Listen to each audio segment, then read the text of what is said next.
Naitanong mo na ba kung bakit, kahit sinubukan mo na ang lahat, parang gumuho na ang iyong kasal sa harap ng iyong mga mata?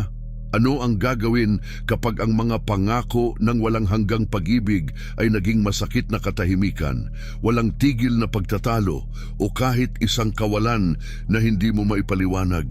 Manatili ka sa akin dahil ngayon ay may espesyal na bagay na maaring mangyari sa iyong buhay. Paano kung sabihin ko sa iyo na may lihim na plano ang Diyos para ibalik ang iyong kasal? Isang kapangyarihan na nakatago sa banal na kasulatan na iilan lamang ang nakakaalam, na kayang gawing ngiti ang mga luha, gawing pagkakasundo ang mga away, at gawing bagong simula ang isang pusong nasira. Oo, may isang banal na misteryo na maaaring magbago ng iyong kwento. Ngunit kailangan mong buksan ang iyong espiritual na mata at sumisid ng malalim sa kung ano ang nais ipakita ng Espiritu Santo ngayon. Humanda ka. Hindi lang ito isang pag-aaral, ito ay isang paanyaya para hayaan ng Diyos na pumasok sa iyong tahanan at gawin ang imposible. Isipin mo sandali, ano ang ibig sabihin para sa iyo ng isang kasal na naibalik? Hindi lang ito tungkol sa pag-aayos ng nasira, kundi tungkol sa muling pagtuklas ng pag-ibig na sumasalamin sa puso ng Diyos.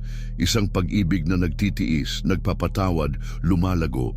Ilang beses mo nang naitanong sa sarili kung may pag-asa pa ba? Ilang gabi kang nanatili sa katahimikan, sinusubukang unawain kung saan nagkamali ang lahat? Sasabihin ko sa iyo, may lihim na nakatago sa mga pahina ng Biblia, isang lakas na kayang gibain ng mga pader ng pagmamataas at muling buhayin ng apoy na akala mo'y nawala na. Sa mga susunod na minuto, matutuklasan mo kung paano nais ng Diyos na makipag-usap ng diretso sa iyo, na nagdadala ng kagalingan sa iyong buhay at sa iyong relasyon. Bago tayo magsimula, gusto kong humingi sa iyo ng isang simpleng bagay pero makapangyarihan. Mag-iwan ka ng maikling pangungusap sa mga komento tungkol sa hinintay mo para sa iyong kasal. Maaaring isang kahilingan tulad ng gusto ko ng kapayapaan sa aking tahanan, o isang karanasan na pinagdaanan mo tulad ng muntik na akong sumuko pero narito pa rin ako. Hindi lang ito komento, ito ay hakbang ng pananampalataya, isang sigaw ng iyong puso na naririnig ng Diyos. At pakikalmahan, i-like mo itong video ngayon.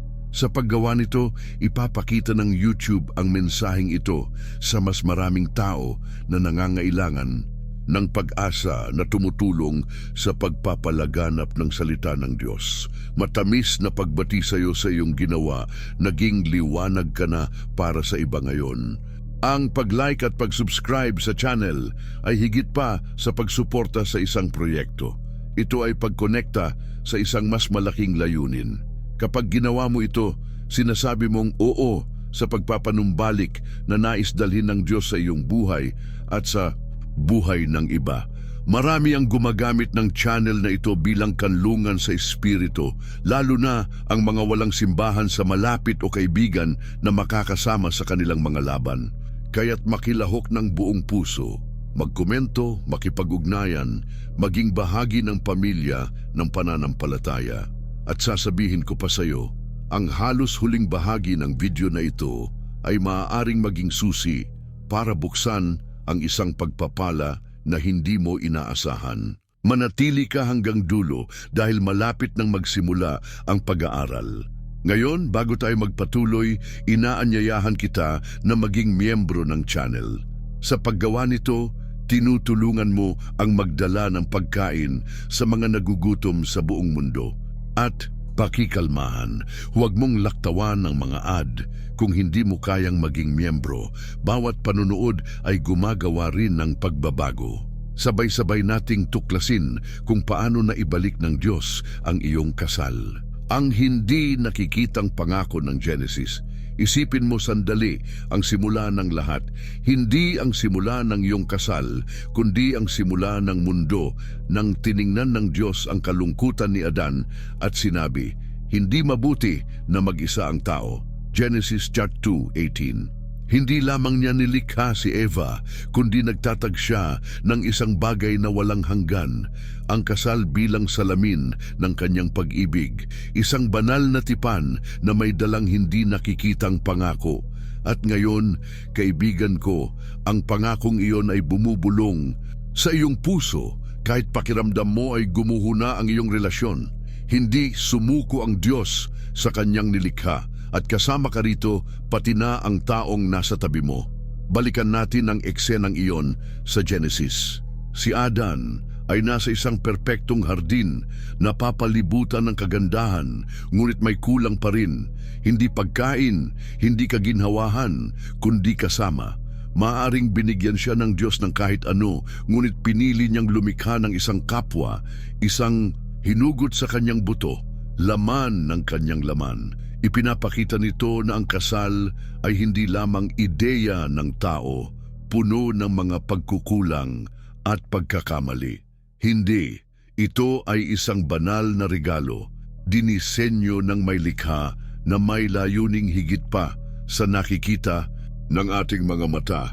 At narito ang lihim na gusto kong itanim sa iyo. Kahit mukhang wala ng pag-asa, ang hindi nakikitang pangako ng Diyos ay nananatili sa iyong buhay. Isipin mo ang iyong sariling kwento. May mga araw na sa paglipas ng mga taon, napalitan ang mga matatamis na tingin ng malamig na tingin ng hindi pagkakaunawaan. Narinig ko na ang mga kwento ng mga pinto na isinara ng malakas, mga salitang masasakit at mga pangakong nasira.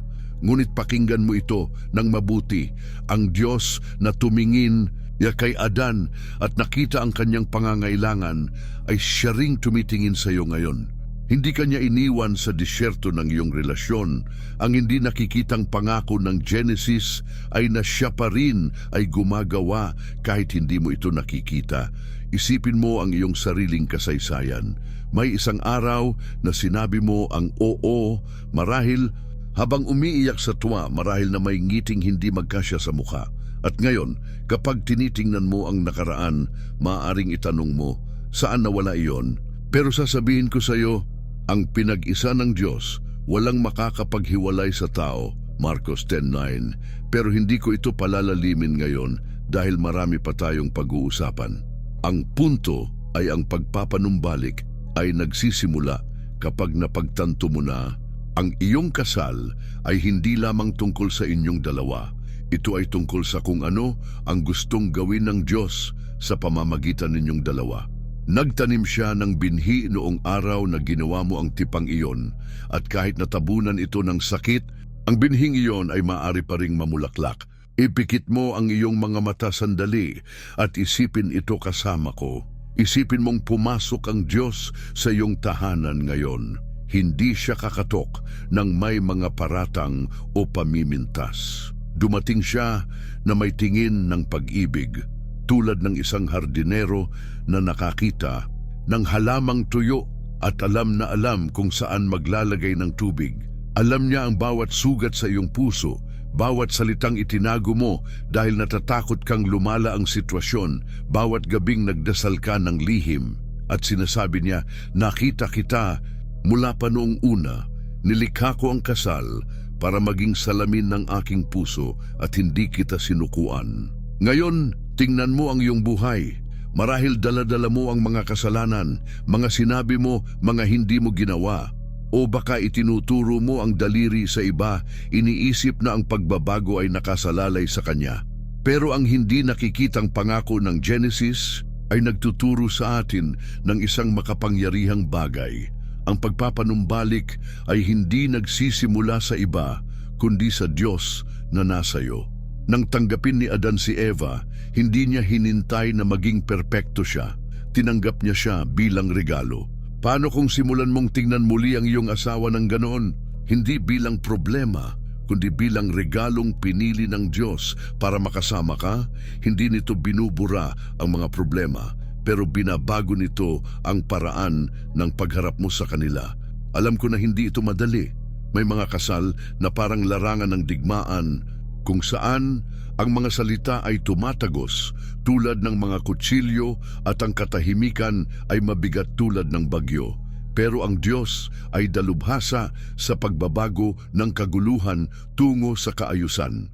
Kinuha niya ang dilim ng wala at ginawang liwanag. Kinuha niya ang kalungkutan ni Adan at ginawang pamilya. At maaari niyang kunin ang nasira sa iyong tahanan at gawing bago. Ang tanong ay, handa ka bang hayaan siya? Dahil ang pagpapanumbalik ay hindi mahika, ito ay proseso at gusto kang maging kasama niya ng Diyos sa paglalakbay na ito. Gusto kung magkwento sa iyo ng isang bagay na narinig ko noon.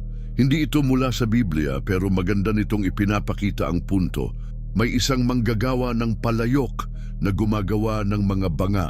Isang araw, nahulog ang isang banga at nadurog sa libu-libong piraso. Sa halip na itapon ito, ginugol niya ang mga araw sa pagkolekta ng bawat piraso. Idinikit ang mga ito gamit ang sinulid ng ginto. Nang matapos, hindi na ito katulad ng dati. Mas maganda pa ito, mas mahalaga, dahil ang mga bitak ay nagsalaysay ng kwento ng pagtubos. Ang iyong kasal ay maaaring maging ganoon. Ang mga bitak ay hindi ang katapusan, kundi ang simula ng isang bagay na gusto pang gawing mas mahalaga ng Diyos. Kaya ano ang gagawin mo ngayon? Marahil oras na upang itigil ang pagtingin sa kung ano ang mali at simulan ng pagtatanong, Diyos, ano ang gusto mong ituro sa akin sa pamamagitan nito? Ang hindi nakikitang pangako ay narito, naghihintay na hawakan mo ito. Hindi ito tungkol sa pagkakaroon ng perpektong kasal bukas, kundi tungkol sa paggawa ng unang hakbang ngayon, isang hakbang ng pananampalataya, ng tiwala, ng pagsuko. Dahil kapag inilagay mo ang iyong relasyon sa mga kamay ng may likha, sinisimulan niyang hubugin ito pabalik sa kung ano ang gusto niyang maging ito. Ngayon, bago tayo magpatuloy, inaanyayahan kita na maging miyembro ng channel. Sa paggawa nito, tinutulungan mo ang magdala ng damit sa mga nangangailangan sa buong mundo. At pakikalmahan, huwag mong laktawan ang mga ad kung hindi mo kayang maging miyembro. Bawat panunood ay gumagawa rin ng pagbabago. At narito ang isang espesyal na pakiusap. Mag-iwan ka sa mga komento ng isang bagay na naranasan mo na sa iyong kasal na tumatak sa iyo. Marahil isang sandali ng hirap o isang maliit na tagumpay. Hindi lang ito para sa akin, kundi para palakasin ang iyong pananampalataya at magbigay inspirasyon sa mga makakabasa. At paano kung sabihin ko sa iyo na ang susunod na darating ay maaaring magbukas ng iyong mga mata sa isang kapangyarihan na hindi mo inakalang posible? Handa na ba ang Diyos na magdala ng isang bagay na gagalaw sa iyong puso sa bagong paraan? Manatili ka sa akin dahil ang susunod na bahagi ay magpapakita sa iyo kung paano niya ginagamit kahit ang pinakasimpleng mga sandali upang magdala ng kagalingan. Gusto kitang dalhin sa isang imahinasyon ngayon. Ipikit mo ang iyong mga mata at makita mo ang iyong sarili at ang iyong asawa na nakaupo sa hapagkainan ng inyong bahay. Walang salita, tanging ang tunog ng inyong paghinga ang naririnig. Biglang nararamdaman mo ang kapayapaang hindi mo maipaliwanag, na parang may hindi nakikitang presensya roon. Hinahawakan ng inyong mga kamay at sinasabi, nandito ako. Ito ang katahimikang mas malakas ang tinig dahil doon pumapasok ang Diyos. Hindi niya kailangan ng sigawan para kumilos. Gumagawa siya sa mga paghinto, sa mga pahina sa pagitan, sa mga sandaling akala mo'y walang nangyayari. At kapag hindi mo inaasahan, ipinapakita niya na naroon siya sa tabi mo sa lahat ng oras. Ngayon, tingnan mo ang iyong realidad. Marahil, ang iyong kasal ay parang Ehipto ni Jose, isang lugar ng tagtuyot, ng mga laban, ng mga saradong pinto. Pero tulad ng ginawang palasyo ang kulungan ni Jose, maaaring gawing lugar ng mga pagpapala ang iyong tahanan ng Diyos. Ang sikreto ay sa pagtigil sa pagsisikap na ayusin ang lahat ng mag-isa at hayaang magsalita ang Diyos sa katahimikan. Marahil ngayon ang araw na hindi mo sasagutin ang isang pang-aasar, na hindi mo babalikan ang isang masakit na puna, na manalangin ka lamang ng lihim at maghintay. Dahil ang pagpapanumbalik ay hindi nanggagaling sa sinasabi mo, kundi sa ginagawa ng Diyos kapag nananahimik ka sa harap niya. Gusto kong ibahagi sa iyo ang isang kwento na nakita ko noon. Nakilala ko ang isang mag-asawa na halos maghiwalay na. Nag-aaway sila sa lahat, pera, mga anak, kahit sa paraan ng pag-aayos ng kama. Isang araw, nagpasya ang babae na tumigil sa pakikipagtalo, hindi dahil sa kahinaan, kundi dahil sa pananampalataya. Sa loob ng isang linggo, tuwing magsisimula siyang magmalaki ang asawa, ngingiti lang siya at sasabihin, hayaan natin ang Diyos na ayusin ito. Noong una, kakaiba ito sa asawa, kahit nainis siya. Pero sa paglipas ng panahon, may nagbago. Nagsimula siyang magbaba ng depensa, nagtaka kung bakit siya kalmado. At sa katahimikan ng babae, nagsalita ang Diyos sa kanya. Ngayon, kinukuwento nila ito ng may ngiti, na parang isang himala na nagsimula ng walang malakas na salita. Kaya, ano ang palagay mo sa pagsubok nito? Hindi ko sinasabing simple ito. Alam ko na masakit pigilan ng dila kapag ang puso ay sumisigaw. Pero paano kung ang katahimikang ito ang pintuan na hinintay ng Diyos para makapasok? Marahil ngayon, sa halip ng isa pang pagtatalo, maaari mong hawakan ang kamay ng iyong asawa o manalangin para sa kanya ng lihim kung wala siya sa tabi mo. Sabihin sa Diyos, Panginoon, magsalita ka kung saan hindi ko kaya. Dahil ang katahimikang mas malakas ang tinig ay ang may dalang boses ng may likha. Sa mga komento, mag-iwan ng isang sandali kung kailan nagbago ang isang bagay sa iyong buhay dahil sa katahimikan, maaring kasama ang iyong asawa, isang kaibigan, o kahit ang Diyos. Palalakasin nito ang iyong pananampalataya at hahatak sa puso ng mga makakabasa. At paano kung sabihin ko sa iyo na ang susunod na hakbang ay maaaring magbukas ng iyong mga mata kung paano ginagamit ng Diyos kahit ang pinakasimpleng mga bagay para magdala ng himala? Hinihila ka ba niya upang tumingin lampas sa nakikita mo? Ngayon, manatili ka sa akin dahil ang susunod na bahagi ay magdadala sa iyo sa isang lugar ng pag-asa na tatagos sa iyong puso. Ang bigat ng tubig sa kamay ni Moises. Isipin mo sandali ang isang eksena na baka hindi mo naisip na konektado sa iyong kasal.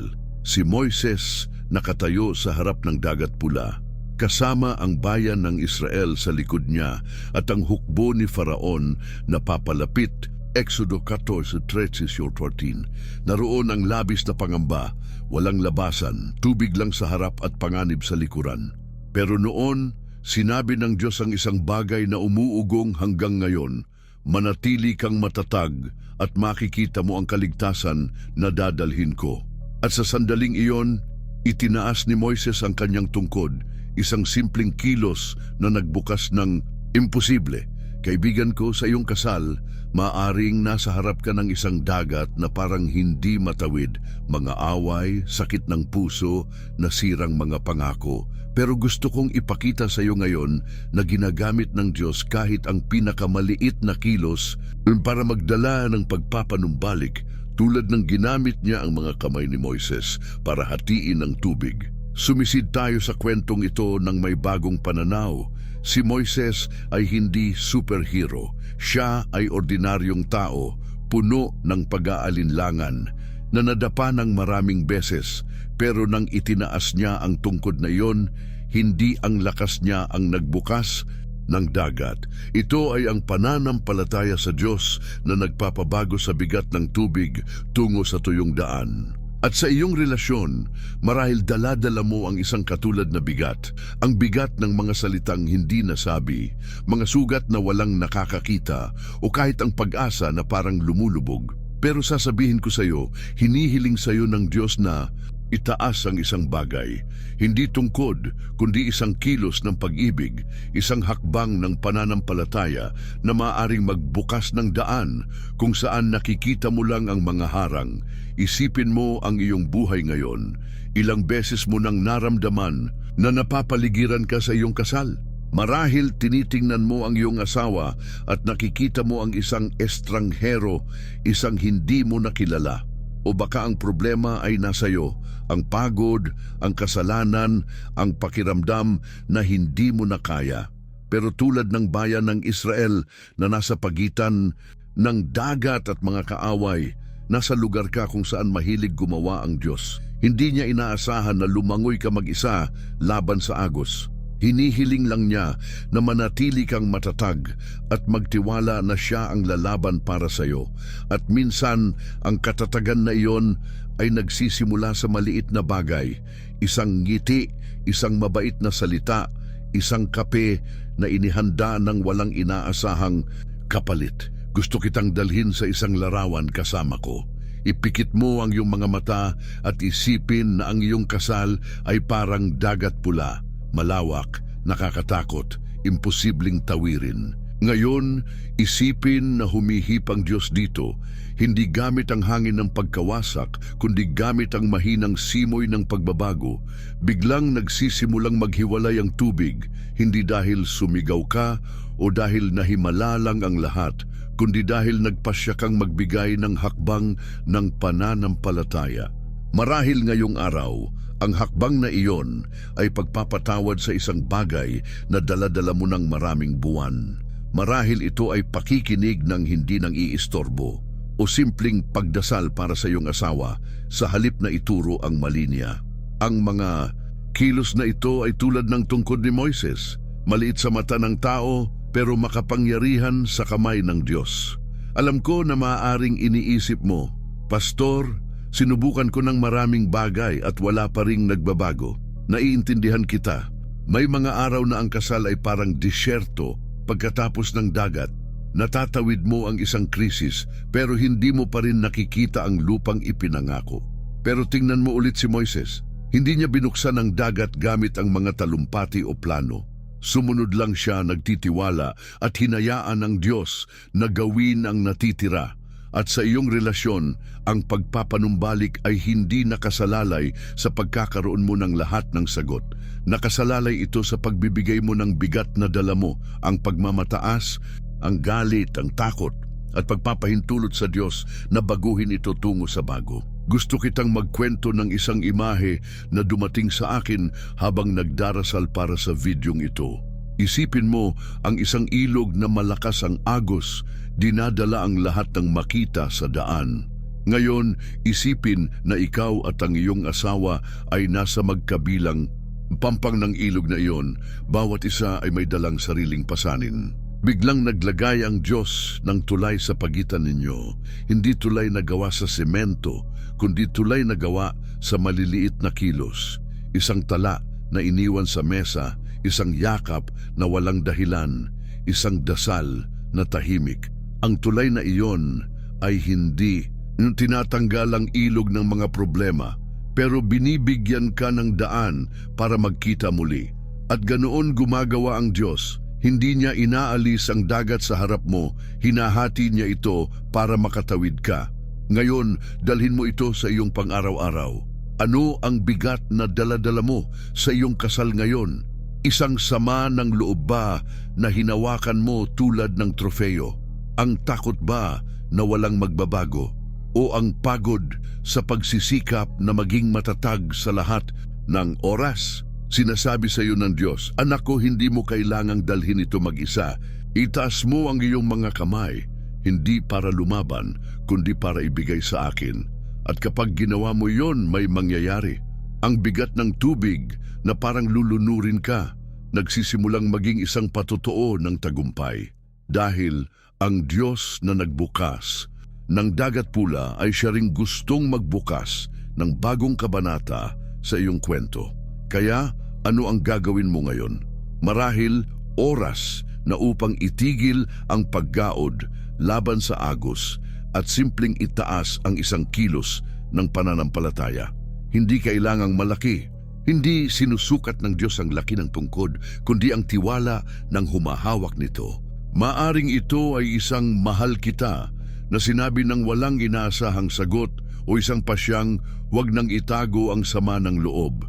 Dahil ang pagpapanumbalik ng iyong kasal ay hindi na sa malalaking revolusyon, kundi sa maliliit na pagsunod na iniaalay mo sa Diyos. Sa mga komento, mag-iwan ng simpleng kilos na nagawa mo na o gusto mong gawin para sa iyong asawa. Tulad ng magluluto ako ng hapunan para sa kanya ngayon o magdarasal ako para sa kanya bago matulog. Ito ay hakbang ng pananampalataya na magbibigay inspirasyon sa iba at palalakasin ang iyong puso. At paano kung sabihin ko sa iyo na ang susunod na hakbang ay maaaring magpakita kung paano ginagamit ng Diyos kahit ang mga pagkakamali sa nakaraan na para makabuo ng bago. Tinatawag ka ba niya upang makakita ng kagandahan kung saan nakita mo lang ang mga pagkukulang? Manatili ka sa akin dahil ang susunod na bahagi ay magdadala sa iyo sa isang lugar ng pag-asa na hindi mo pa naisip. Ang sayaw ng mga abo sa Isayas.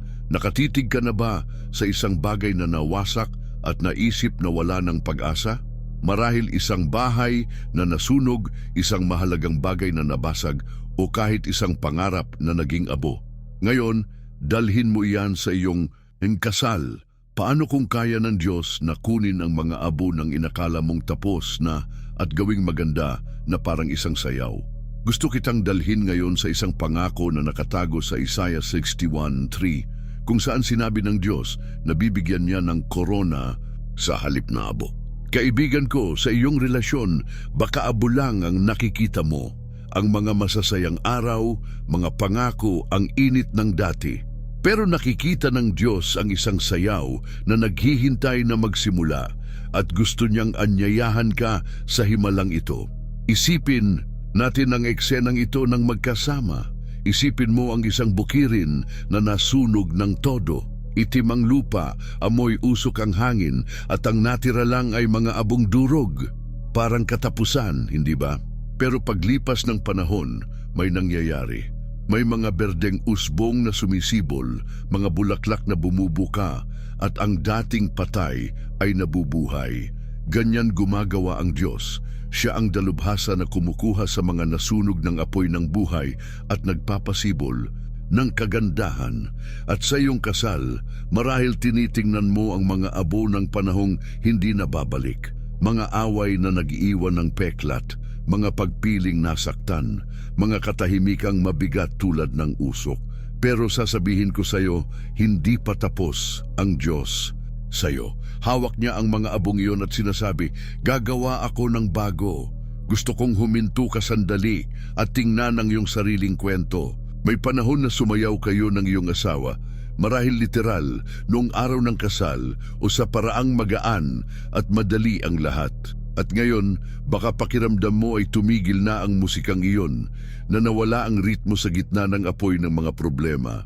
Pero ang pangako sa Isayas ay na pinapalitan ng Diyos ang abo ng korona, isang bagay na hindi lang nag-aayos kundi nagpapaganda, nag-aangat, nagbabago. Hindi lang niya gustong patayin ang apoy sa iyong kasal.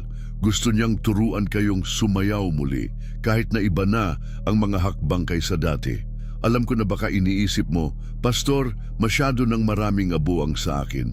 Hindi ko nakikita kung paano magkakaroon ng maganda rito. At naiintindihan kita, may mga kasal na dumaan sa mga apoy na mapangwasak, mga pagtataksil na tumatagos tulad ng mga kutsilyo, mga salitang sumusunog tulad ng baga, o kahit ang dahan-dahang pagkasira na ubos nang hindi napapansin. Pero pakinggan mo ito ng bukas ang puso. Hindi tinitingnan ng Diyos ang iyong abo ng may pangungutya. Nakikita niya ito bilang hilaw na material. Tulad ng isang manggagawa na kumukuha ng putik at humuhubog ng banga, kinukuha niya ang natira sa iyong relasyon at nagsisimulang lumikha ng isang bagay na magpapahanga sa iyo. Ipikit mo ang iyong mga mata kasama ko sandali. Isipin mo na ikaw at ang iyong asawa ay nasa isang maluwang na silid. Natatakpan ng abo ang sahig pero biglang may mahinang musikang nagsisimula. Hindi mo alam kung saan ang galing, pero nararamdaman mo na ito ang Diyos na humihip ng buhay. Kinuha niya ang iyong mga kamay kahit nanginginig pa at ginagabayan ka sa simpleng hakbang. Sa una, kakaiba ito, natitisod kayo, nag-aalangan, pero pagkatapos may nagbabago, nagsisimulang magbago ang abo. Kung saan dating may alikabok, ngayon may mga bulaklak. Kung saan dating madilim, ngayon may liwanag. At napagtanto mo na sumasayaw kayo, hindi tulad ng dati, kundi sa bagong paraan, mas malalim, mas tunay. Ito ang koronang ipinangako ng Diyos. Ngayon dalhin mo ito sa iyong pang-araw-araw. Marahil ang iyong abo ay isang sama ng loob na dala-dala mo ng matagal o isang kabiguan na hindi mo makalimutan. Pero paano kung sa halip na titigan ng nasunog, simulan mong itanong, Diyos, anong korona ang gusto mong gawin mula rito? Marahil oras na upang bitawan ang sakit na hinawakan mo bilang patunay na tama ka. Marahil oras na upang magbigay ng haplos ng pagmamahal kahit nasasaktan pa ang iyong puso. Dahil ang sayaw ng mga abo ay hindi nagsisimula kapag perpekto na ang lahat. Nagsisimula ito kapag ibinigay mo sa Diyos ang natira at nagtitiwala kang alam niya ang susunod na hakbang. Gusto kitang magkwento ng isang bagay na nakita ko noon sa isang paglalakbay. Nakilala ko ang isang babaeng nawalan ng lahat sa isang sunog, ang bahay, mga larawan, mga alaala. Pero pagkalipas ng mga buwan, ipinakita niya sa akin ang isang hardin na itinanim niya sa parehong lupa. Sabi niya, ang abo ang nagpataba sa lupa. Ang kinuha ng apoy, ibinalik ng Diyos sa mga bulaklak. At sa iyong kasal, maaaring ganoon din. Ang kinuha ng apoy ng mga away, ng mga luha o ng panahon, maaaring ibalik ng Diyos sa anyo ng kapayapaan, ng mga tawa, ng koneksyong hindi mo na inakalang posible, pero kailangan niya ang iyong abo, ang iyong pagsuko, ang iyong tiwala, ang iyong pagpayag na sumayaw kasama siya. Kaya ano ang palagay mo sa pagsubok nito ngayon? Marahil oras na upang itigil ang paghalukay sa mga abo ng nakaraan at simulan ang pakikinig sa musikang tinutugtog ng Diyos. Maaaring ito ay isang salamat na sinabi ng walang dahilan, isang haplos na matagal mo nang hindi ginagawa, o kahit isang dasal na magkasama kahit na magulo pa. Ito ang mga unang hakbang ng sayaw. At ipinapangako ko sa iyo, kapag hinayaan mong gabayan ka ng Diyos, ang abo ay nagiging korona at ang akala mong patay ay nabubuhay muli. Bago tayo magpatuloy, inaanyayahan kita na maging miyembro ng channel.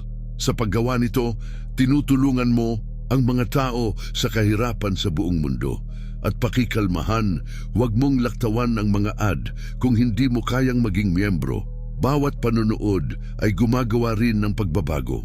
Sa mga komento, mag-iwan ng abo na gusto mong ibigay sa Diyos, tulad ng bitawan ko na ang sama ng loob ko o ibinibigay ko ang aking kalungkutan. Ito ay isang hakbang ng pananampalataya na magpapalaya sa iyo at magbibigay inspirasyon sa iba. At paano kung sabihin ko sa iyo na ang susunod na hakbang ay maaaring magpakita kung paano ginagamit ng Diyos ang panahon para pagalingin ang inakala mong hindi na gagaling?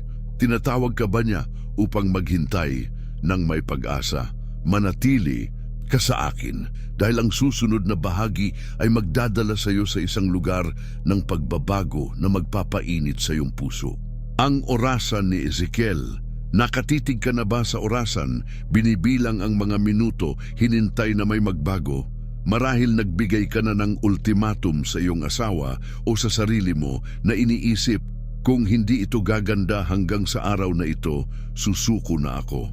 Pero ngayon, gusto kitang dalhin sa ibang lugar sa Biblia, sa lambak ng mga tuyong buto, sa Ezekiel 37:1-4. Doon, tinanong ng Diyos si Ezekiel, anak ng tao, mabubuhay pa ba ang mga butong ito? At ang parang imposible ay nabuhay, hindi sa isang kisap mata kundi sa oras ng Diyos. Kaibigan ko, sa iyong kasal, baka mga tuyong buto lang ang nakikita mo. Isang relasyong nawala na ng sigla, saya, layunin. Pero sasabihin ko sa iyo, iba ang orasan ng Diyos sa atin at Siya ang nagtatakda ng oras ng pagpapanumbalik. Pasukin natin ang pangitain na ito ng magkasama. Si Ezekiel ay nakatayo sa harap ng isang nakakalungkot na tanawin. Isang lambak na puno ng mga butong nakakalat, natuyo ng araw, walang bahid ng pag-asa. Baka ito ang natira sa isang labanang natalo o ang alingaw-ngaw ng bayang sumuko. Pero pagkatapos, nagsalita ang Diyos at sumunod si Ezekiel. Nanghula siya at ang tunog ng mga butong nagsasama-sama ay nagsimulang umugong. Lumitaw ang mga litid, natakpan ng laman ng dating patay at isang hininga mula sa Diyos ang nagdala ng buhay. Hindi ito nangyari sa isang segundo, ito ay isang proseso. At sa iyong kasal, gusto kang turuan ng Diyos na ang pagpapanumbalik ay ganun din. Hindi ito instant na milagro, kundi isang gawa na binubuo niya ng may pasensya at pag-ibig. Isipin mo ang iyong sariling kwento ngayon. Ilang beses mo nang tiningnan ang iyong relasyon at naisip, patay na ito, wala nang pag-asa. Marahil nakikita mo ang mga tuyong buto ng mga nasirang pangako, ng mga pangarap na iniwan ninyo o ng pagiging malapit na parang nawala na. Pero ang orasan ni Ezekiel ay nagtuturo sa atin ng isang makapangyarihang bagay. Ang tuyo sa iyo ay hindi patay sa Diyos. Nakikita niya ang buhay kung saan nakikita mo ang katapusan. At tulad ng tinanong niya kay Ezekiel, tinatanong kanya, ngayon, mabubuhay pa ba ulit ang kasal na ito? Ang sagot ay hindi nakasalalay sa nararamdaman mo ngayon, kundi sa kung ano ang pinlano na ng Diyos. Alam ko na hindi madaling maghintay. Marahil pagod ka ng magdasal para sa parehong mga bagay, humingi ng pasensya, maniwala sa mga pagbabagong hindi dumarating. Baka sinabi mo na sa sarili mo, masyado nang matagal, pero pakinggan mo ito ng mahinahon. Ang orasan ng Diyos ay hindi sumusunod sa ating time zone. Para sa atin, ang isang araw ng katahimikan ay parang walang hanggan. Para sa Kanya, ang 1,000 taon ay parang isang araw. Hindi siya nahuli, hindi rin abala. Iniaayos niya ang bawat bahagi ng iyong kasal, tulad ng isang tagagawa ng orasan na alam ng eksakto kung kailan gagalaw ang kamay. At habang naghihintay ka, gumagawa siya sa iyong mga tuyong buto, sa Kanya, sa kwento ninyong dalawa. Gusto kitang dalhin sa isang imahinasyon kasama ko. Ipikit mo ang iyong mga mata at makita mo ang isang lumang orasan, yung may malalaking gulong at maingay na tunog. Nakatigil ito, natatakpan ng alikabok, na parang nakalimutan na kung paano tumakbo. Ngayon, isipin na kinuha ng Diyos ang orasang ito, ang orasan ng iyong kasal. Hinihipan niya ang alikabok, inaayos ang mga bahagi at biglang naririnig mo ang tiktak. Hindi mabilis, hindi maingay, pero buhay. Bawat segundo na dumadaan ay isang hakbang patungo sa ipinangako niya. At napagtanto mo na ang panahon ay hindi kaaway mo. Ito ang entablado kung saan naghahanda ang Diyos ng bago. Ngayon, dalhin mo ito sa iyong pang-araw-araw. Marahil nabubuhay ka sa isang lambak ng mga tuyong buto ngayon, mga usapang hindi umaagos, mga tingin na hindi nagkikita, mga planong hindi natutuloy. Pero paano kung sa halip na sumuko, simulan mong manghula tulad ni Ezekiel? Hindi gamit ang malalaking salita, kundi gamit ang simpleng pananampalataya. Diyos, hindi ko nakikita ang buhay rito, pero nagtitiwala ako na nakikita mo. Marahil oras na upang itigil ang pagtingin sa orasan ng tao, ang ng mga away, ng mga kabiguan, at simulan ang pakikinig sa orasan ng Diyos na nagtatakda ng oras ng paghilom, ng pasensya, ng muling pagtatayo. Gusto kitang magkwento ng narinig ko mula sa isang mag-asawa noon.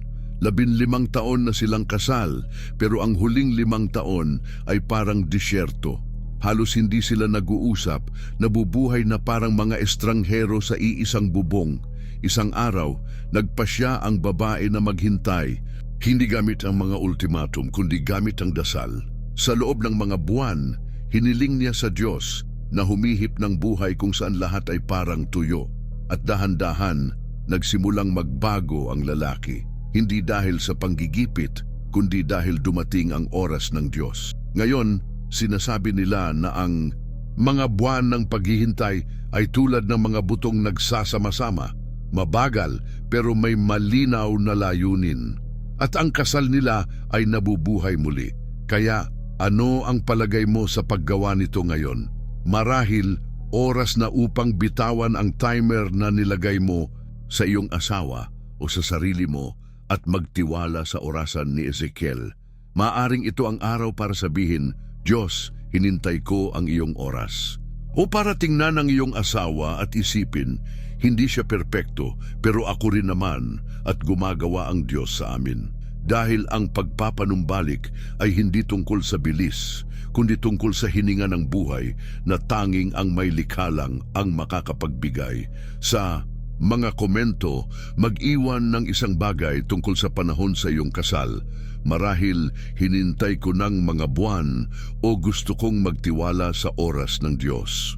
Ito ay hakbang ng pananampalataya na magpapalakas sa iyo at magpapala sa iba. At paano kung sabihin ko sa iyo na ang susunod na hakbang ay maaaring magpakita kung paano ginagamit ng Diyos kahit ang mga salita para muling buhayin ang inakala mong nawala. Tinatawag ka ba niya upang magsalita ng buhay kung saan dating may katahimikan lang?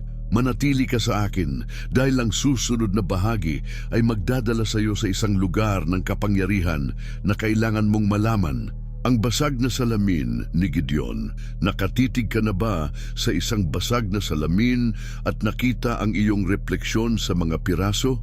Bawat piraso ay nagpapakita ng bahagi mo pero hindi kailanman ang buo. Nakakalito, hindi kumpleto kahit masakit.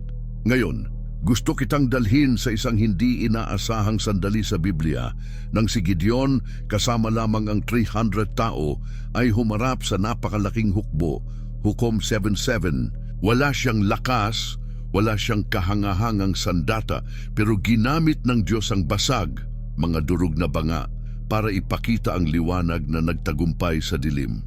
Kaibigan ko, sa iyong kasal, baka pakiramdam mo ay parang basag na salamin ka o nakikita mo ang iyong asawa ng ganon, puno ng bitak, hindi perpekto. Pero sasabihin ko sa iyo, mahilig gumamit ang Diyos ng basag para ipakita ang kanyang kaluwalhatian. Pasukin natin ang kwentong ito ng may sariwang tingin.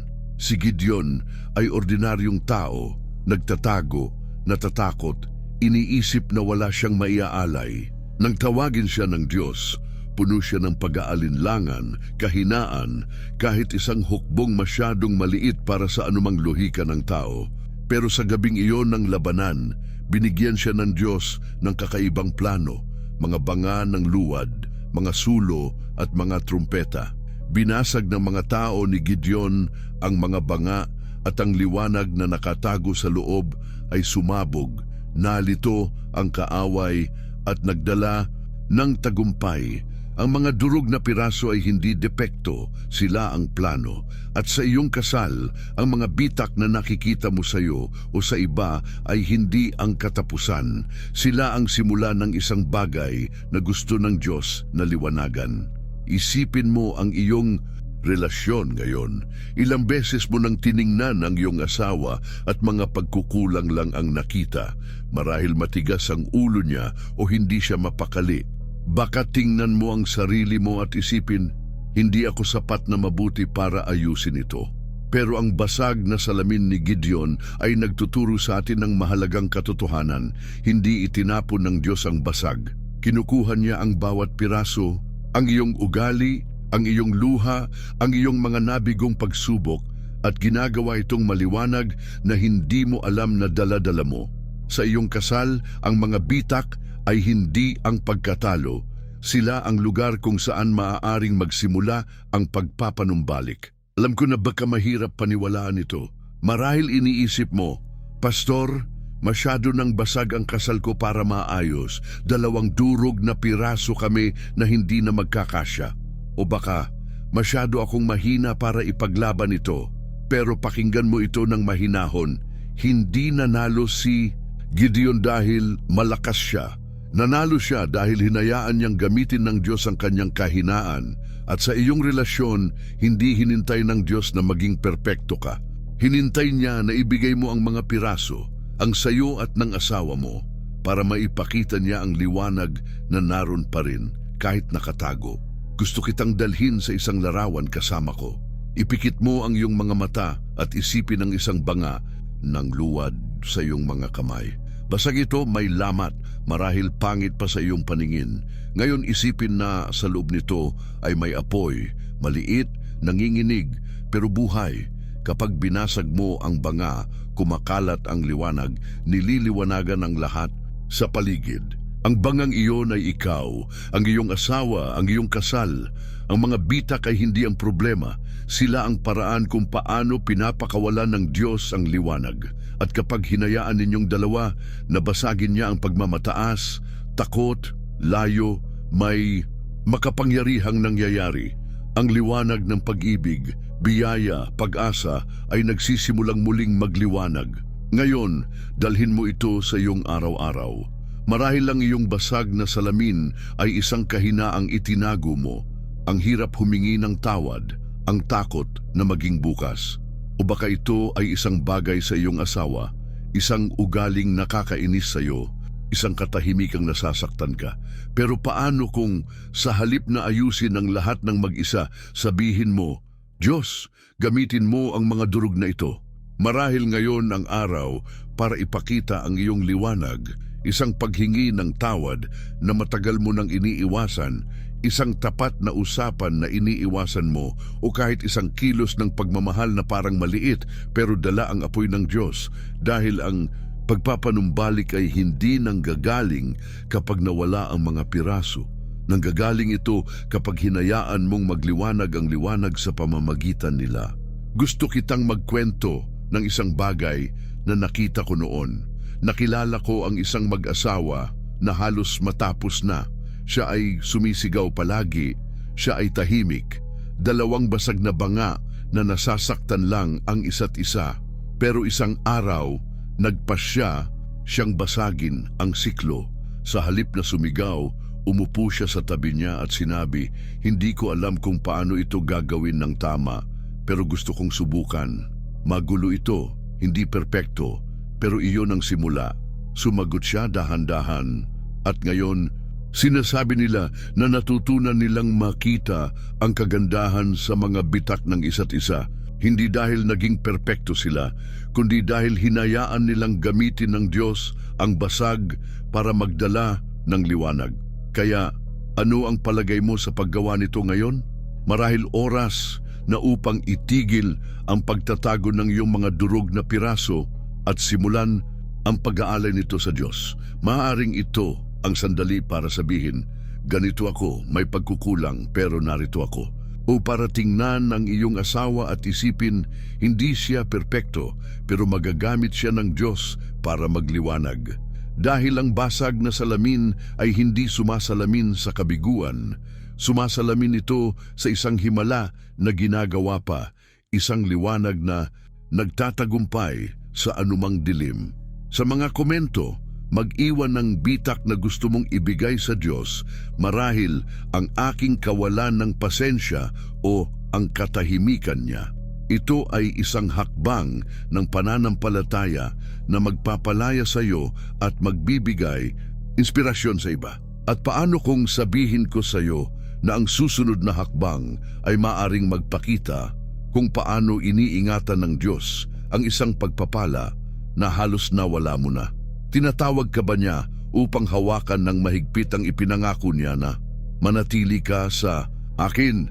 Dahil ang susunod na bahagi ay magdadala sa iyo sa isang lugar ng kagalakan na kailangan mong maramdaman. Ang nakatagong kayamanan ni Esther. Nakahanap ka na ba ng isang mahalagang bagay sa hindi inaasahang lugar? Marahil isang baryang nawala sa bulsa ng lumang jacket o isang liham na matagal nang nakalimutan na nagpaiyak sa iyo. Ngayon, gusto kitang dalhin sa isang kwento na nagniningning tulad ng diamante sa Biblia. Ang sandali ng si Esther, isang simpleng dalaga, ay humarap sa hari para iligtas ang kanyang bayan. Esther 4:14. Hindi niya alam, pero nagtago ang Diyos ng kayamanan sa kanya, tapang, layunin, isang mas malaking plano. Kaibigan ko, sa iyong kasal, baka akala mo wala nang natitirang halaga, na ang mga araw ng ginto ay naiwan na sa nakaraan. Pero Sasabihin, "Nako sa'yo, nagtanim ang Diyos ng kayamanan sa iyo at sa iyong relasyon at tinatawag Kanya ngayon para hanapin ito." Pasukin natin ang salaysay na ito ng may bukas na puso. Si Esther ay hindi ipinanganak na reyna. Siya ay ulila, nabubuhay, sa mundong walang ipinangako sa kanya. Pero nang dumating ang panganib, sinabi ni Mordecai ang kanyang pinsan, "Sino ang nakakaalam kung hindi ba para sa ganitong sandali kaya ka narito sa kaharian?" Ang mga salitang iyon ay nagpaapoy ng isang bagay kay Esther. Nag-ayuno siya, nagdasal, at pagkatapos ay gumawa ng mapanganib na hakbang, pumunta sa hari ng hindi hinintay na tawagin. At sa kilos na iyon, nahayag ang nakatagong kayamanan, ang kaligtasan ng isang bayan. Sa iyong kasal, baka nasa katulad na lugar ka, pakiramdam ay maliit, walang lakas, hindi sigurado kung may maiaalay ka pa, pero nakikita ng Diyos ang hindi mo nakikita, isang kayamanan na naghihintay na mahukay. Isipin mo ang iyong buhay ngayon. Ilang beses mo nang tiningnan ang iyong asawa o ang sarili mo at naisip, wala na kaming maibibigay? Marahil natabunan na ng mga taon ang mga pangarap na dala-dala ninyo, o ang mga laban ay nagkalat ng lupa sa dating nagniningning sa pagitan ninyo. Pero ang kayamanan ni Esther ay nagtuturo sa atin ng isang makapangyarihang bagay. Ang nakatago ay hindi nawala. Inilagay ng Diyos sa'yo, oo sa'yo, isang lakas na maaaring magbago ng lahat. Maaaring ito ang tapang na magsabi ng katotohanan ng may pag-ibig, ang pananampalataya na manalangin kapag parang imposible ang lahat, o ang kababaang loob na gumawa ng hakbang na hindi mo pa nasubukan. Naroon ang kayamanang iyon, naghihintay na hanapin mo ito. Alam ko na baka nag-aalangan ka. Marahil sasabihin mo, "Pastor, wala nang ningning ang kasal ko. 2 pagod na tao lang kami, sinusubukang makaraos." O baka, "Hindi ko nararamdaman na ako si Esther. Wala akong ganoong tapang." Pero pakinggan mo ito ng mabuti. Hindi rin handa si Esther. Nanginginig siya sa pag-iisip na haharapin ang hari, pero sa takot na iyon mismo, nagniningning ang kayamanan. At sa iyong relasyon, hindi hinintay ng Diyos na may sagot ka sa lahat o perpekto ang lahat. Hinintay niya na maghukay ka, na tumingin ka lampas sa ibabaw, na maniwala ka na may mahalagang bagay sa ilalim ng mga patong ng sakit, gawain o katahimikan. Gusto kitang dalhin sa isang larawan kasama ko. Ipikit mo ang iyong mga mata at isipin ang isang baul na nakabaon sa likod bahay ng iyong tahanan. Natatakpan ito ng lupa, nakalimutan, pero kumuha ka ng pala at nagsimulang maghukay. Sa bawat galaw, nararamdaman mo na malapit ka na. Sa wakas, lumitaw ang baul, luma, maalikabok pero puno ng mga pangako. Kapag binuksan mo ito, nakita mo ang mga hiyas, mga sandali ng lambing na naranasan ninyo, mga pangakong ginawa ninyo, ang esensya ng pag-ibig na itinanim ng Diyos sa pagitan ninyo. Ang baul na iyon ay ang iyong kasal, at naroon ang kayamanan. Hindi nawala, nakatago lang, naghihintay na iligtas mo ito gamit ang pananampalataya. Ngayon, dalhin mo ito sa iyong pang-araw-araw. Marahil ang nakatagong kayamanan ay isang katangian sa iyong asawa na hindi mo na napapansin. Ang pasensya niya sa mahihirap na oras, ang pag-aalaga niya sa maliliit na bagay. O baka ito ay isang bagay sa iyo, ang kakayahang magpatawad, magsimulang muli magmahal kahit nasasaktan. Paano kung simulan mong hukayin ito ngayon? Maaaring gamit ang simpleng tanong, ano ang pangarap mo para sa atin? O gamit ang isang gawaing hindi mo ginagawa ng matagal. Dahil ang pagpapanumbalik ng iyong kasal ay hindi tungkol sa paghahanap ng bago, kundi sa muling pagtuklas ng itinanim na ng Diyos doon. Gusto kitang magkwento ng narinig ko mula sa isang babae noon.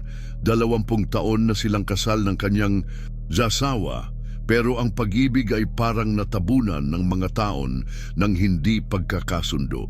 Isang araw, nagpasya siyang maghukay, hindi gamit ang mga pangungulit kundi gamit ang pagkamausisa.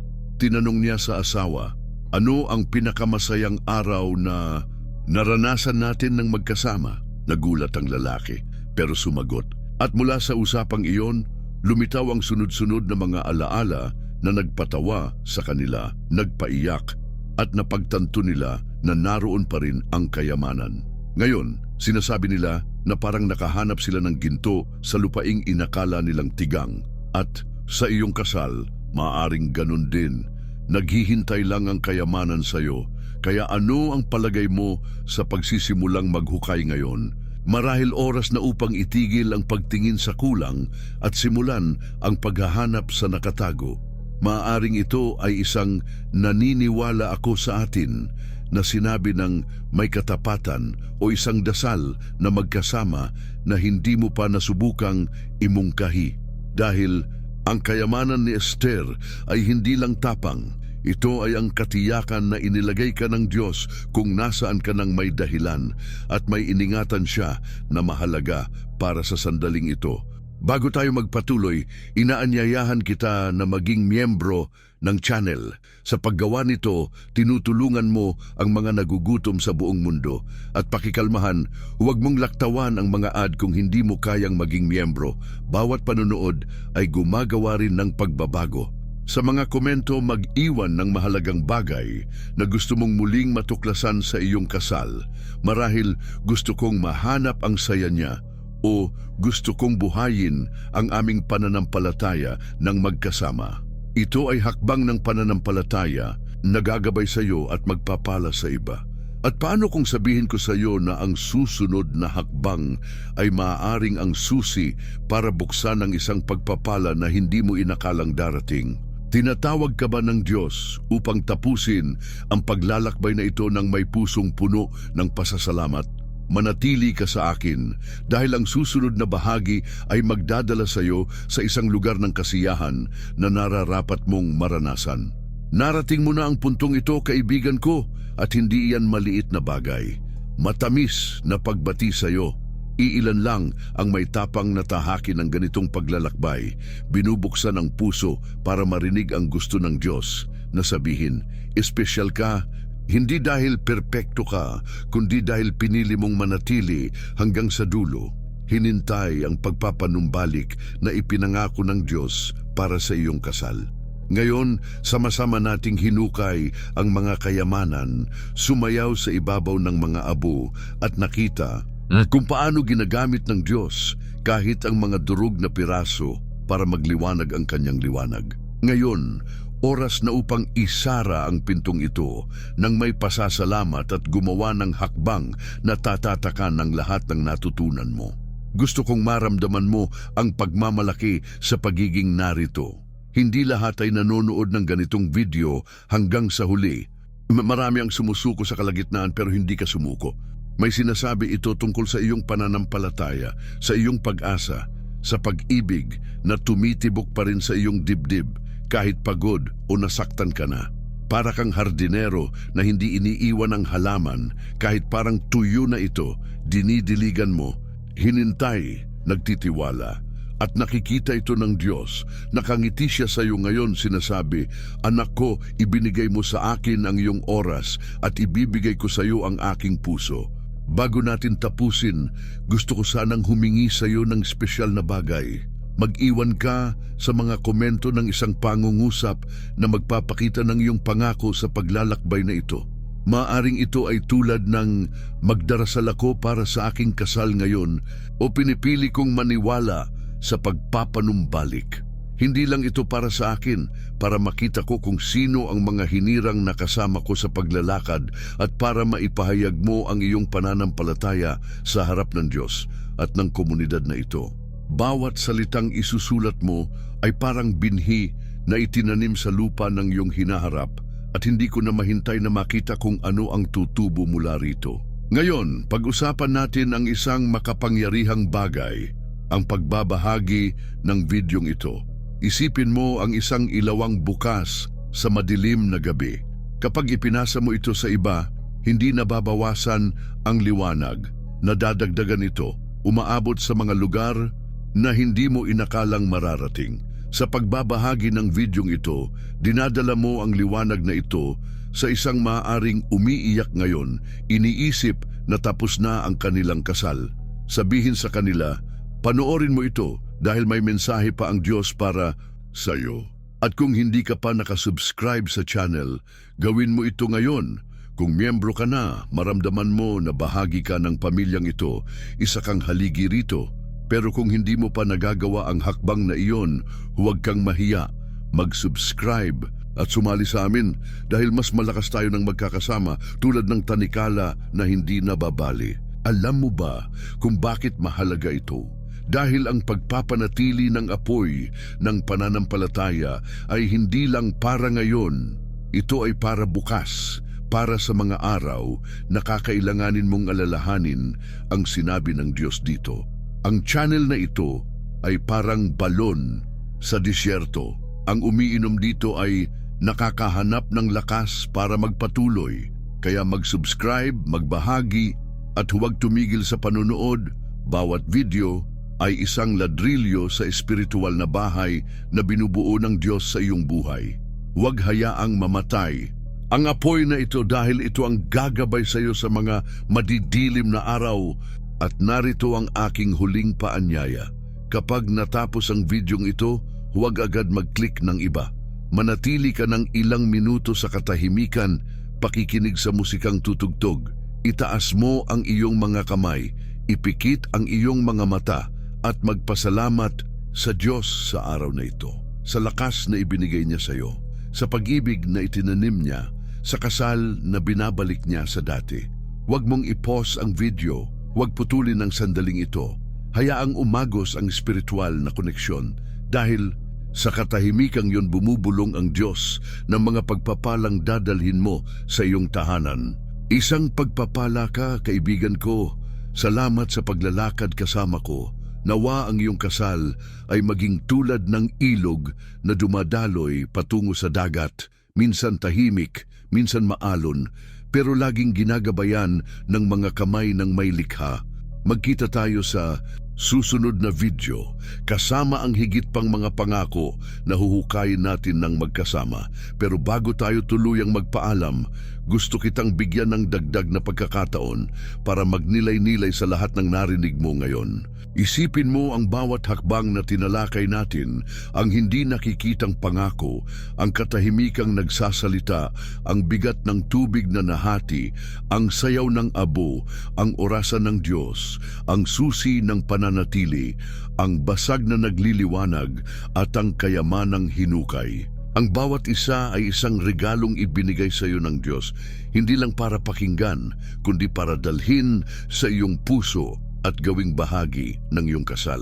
Hindi ito tungkol sa pagiging perpekto ngayon, kundi tungkol sa pagtitiwala na ang Diyos ay gumagawa ng isang bagay na maganda sa iyo at sa iyong asawa, kahit sa gitna ng mga hamon.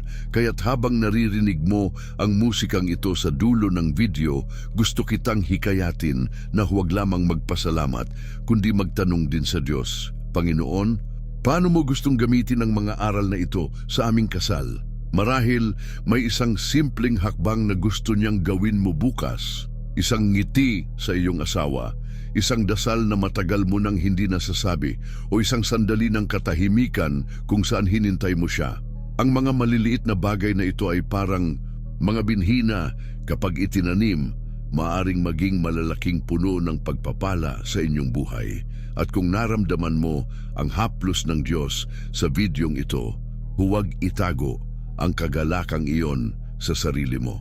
Ibahagi ito hindi lang sa pamamagitan ng pagpapasa ng video, kundi sa pagkwento sa isang kaibigan, sa isang miyembro ng pamilya o kahit sa iyong asawa kung kaya mo. Sabihin sa kanila, may natutunan akong maganda ngayon at gusto ko rin itong maranasan mo. Ang pagbabahagi ng iyong karanasan ay parang pagpapakalat ng liwanag ng isang kandila. Hindi nito kailangan ng maraming salita, pero maaari nitong painitin ang puso ng iba. Kaya't salamat muli, kaibigan ko, sa iyong oras, sa iyong puso, sa iyong pananampalataya. Hindi aksidente na narito ka. Hinirang ka ng Diyos na marinig ito at ang bawat sandali na ginugol mo rito ay isang hakbang patungo sa pagpapanumbalik na hinintay mo. Manatili kang konektado sa channel na ito dahil hindi ito ang katapusan ng ating paglalakbay ng magkasama. Ito ay simula pa lamang. Ang Diyos ay may mas marami pang nakatago para sa iyo at excited akong samahan ka sa pagtuklas ng mga ito sa mga susunod na araw.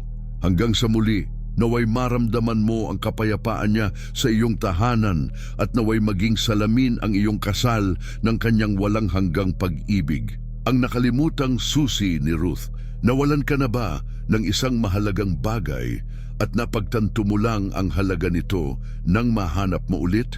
Marahil isang susi na nagbubukas ng lumang pinto o isang regalong itinago mo nang hindi alam kung bakit. Ngayon, gusto kitang dalhin sa isang kwento na baka hindi mo agad iugnay sa iyong kasal. Ang paglalakbay ni Ruth at Noemi. Ruth, June 16:17. Doon, sa gitna ng sakit ng pagkawala, pinili ni Ruth na manatili at ang desisyong iyon ay nagbukas ng mga pintong hindi inasahan ni Numan. Kaibigan ko, sa iyong relasyon, baka nakalimutan mo ang isang susi, hindi yari sa metal, kundi sa puso, na gusto nang ibigay sa iyo ng Diyos ngayon para buksan ang pagpapanumbalik na hinintay mo. Pasukin natin ang kwentong ito ng may bagong mga mata. Si Ruth ay isang dayuhan, isang balo na walang malinaw na hinaharap, nabubuhay sa panahon ng tagtuyot at kalungkutan. Si Noemi, ang kanyang biyenan, ay napakapait na sinabi niya, "Tawagin ninyo akong Mara dahil pinahirapan ako ng makapangyarihan." Pero hindi lang kapaitan ang nakita ni Ruth, nakita niya ang isang koneksyon na mas mahalaga kaysa sa takot. Nang sinabi niya, "Kung saan ka pupunta, doon ako pupunta." Hindi lang ito isang panunumpa, ito ay isang susi na nagbukas ng bagong kabanata. At sa iyong kasal, marahil nasa harap ka ng isang Noemi, isang nagbago, may dalang mga peklat na parang malayo. Pero ibinibigay sa iyo ng Diyos ang nakalimutang susi, ang pagpiling manatili, magmahal, tumingin lampas sa nasira. Isipin mo ang iyong buhay sandali. Ilang beses mo nang tiningnan ang iyong asawa at naramdaman na hindi na siya ang dating kilala mo. Marahil nawala na ang tawa niya o ang mga mata niya ay hindi na kasing liwanag ng dati. Baka nabubuhay kayo tulad ni Ruth at Noemi sa simula, magkatabi pero pinaghihiwalay ng malawak na bangin ng sakit. Pero narito ang lihim na ibinubulong ng kwentong ito. Ang pagpapanumbalik ay hindi nagsisimula kapag gumanda ang lahat. Nagsisimula ito kapag kinuha mo ang susi ng pangako at nagpasya kang gamitin ito. Nanatili si Ruth hindi dahil sa tungkulin, kundi dahil sa pag-ibig, isang pag-ibig na nakakita ng pag-asa kung saan nakita ng iba ang katapusan. Alam ko na baka parang malayo ito sa iyong realidad. Marahil iniisip mo, "Pastor, wala nang ibinibigay sa akin ng asawa ko para manatili. Wala siyang pakialam, hindi nagbabago, hindi nakikita." O baka napakarami ko nang sinubukan na hindi ko na alam kung sino ako sa lahat ng ito. Naiintindihan kita. May mga kasal na parang mga bukirin na walang laman kung saan ang hangin lang ang nagdadala ng mga alaala ng dating naroon. Pero ang susi ni Ruth ay nagtuturo sa atin ng malalim na bagay. Ang pananatili ay hindi tungkol sa nararapat, kundi tungkol sa layunin. Hindi alam ni Ruth na ang kanyang pagpili ay magdadala kay Boaz sa isang pamilya hanggang sa lahi ni David. At hindi mo alam kung ano ang magagawa ng Diyos kapag pinili mong hawakan ang susi na iyon sa halip na itapon ito. Gusto kitang dalhin sa isang larawan kasama ko. Ipikit mo ang iyong mga mata at isipin ang isang lumang pinto sa iyong bahay. Isang pintong hindi mo binuksan ng maraming taon, nakakandado ng susi na hindi mo na matandaan kung nasaan. Ngayon, isipin na inilagay ng Diyos ang susi na iyon sa iyong kamay. Simple ito, marahil kalawangin na, pero kapag pinihit mo ito, naririnig mo ang langit-ngit at bumubukas ang pinto. Sa kabilang panig, hindi perpekto ang lahat. Pero may daan, isang daan na magdadala sa iyo at sa iyong asawa pabalik sa isa't isa. Ang susi na iyon ay ang mananatili ako na sinabi ni Ruth, ang pangakong hindi nakasalalay sa damdamin kundi sa pananampalataya sa Diyos na nagtutubos.